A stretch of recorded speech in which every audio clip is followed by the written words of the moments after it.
Okay, so this guy is setting up a demo where we can see what happens when you give something some zero initial velocity, like a ball, you just drop it, and when you give another ball some initial, just horizontal velocity, just velocity in the x direction. And we're going to see what happens to the time at which they'll hit the ground. And so on this side over here, you can see that as he pulls it, this rod comes out, so we'll stick a ball on this end, and then when he flicks the lever, it'll fall straight down. And then on the other side, when he pulls it back, you put the ball on this end, and he pulls the lever, and it'll shoot it. So that motion happens at the same time. So what happens when he puts the two balls on there? And we're going to listen to hear whether they hit the ground at the same time. Okay.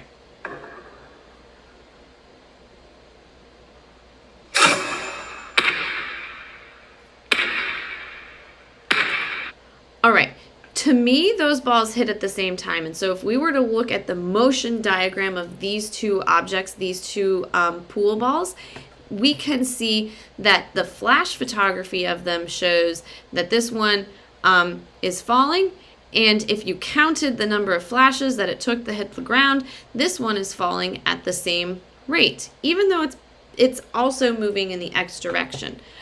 So when we look a little bit closer, you can actually draw those lines together, and so we can see that the vertical motion of those balls is the same. They're at the same height, exactly the same height at exactly the same time, and the distance from over time is going to be increasing, meaning the velocity over time in the y direction is increasing. But what happens to the ball that is shot? Well, it's horizontal velocity over time, right?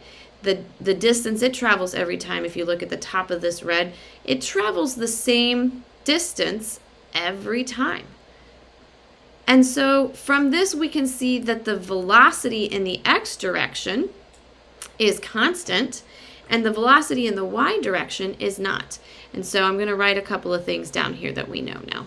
Okay, in the horizontal direction, or the x direction, we can say that the change in position is constant.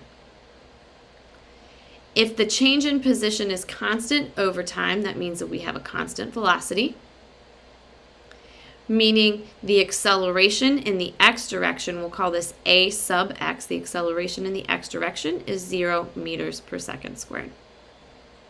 Now, if we look in the vertical, or the y direction,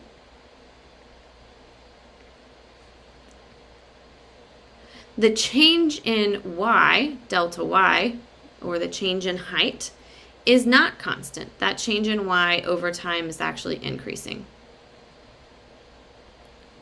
meaning our velocity is also increasing.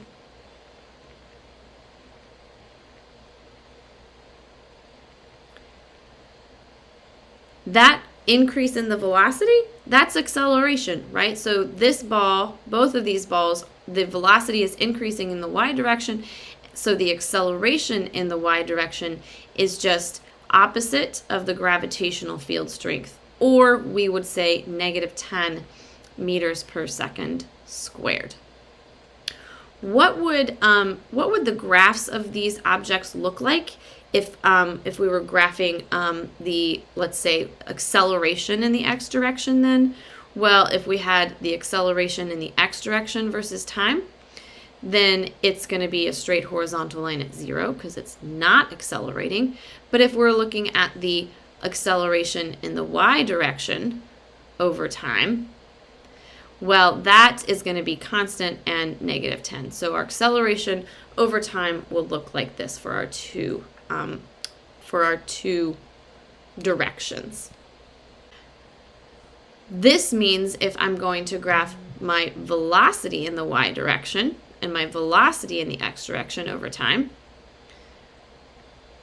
if we say down is negative and up is positive, the velocity in the x direction, and we'll say right is positive. So up is positive and to the right is positive. Let's do it that way. If up is positive and to the right is positive, well, the velocity in the x direction to start out with is positive and it stays constant. So its velocity versus time graph looks like this, where the velocity in the y direction for both of the balls, and so this is just for the one that's shot, really, because it gives an initial velocity. For both of the balls, they will have the same y motion, and so the velocity in the y direction starts at 0 because it's dropped, and it'll increase in the negative direction. It gets bigger in the negative direction. So this is what the velocity versus time graph will look like for both the one that's shot and the one that's dropped. And then if you were to think about the velocity versus time graph for the one that's dropped, well, obviously it has no initial velocity in the x direction. It's still constant, so this one is dropped.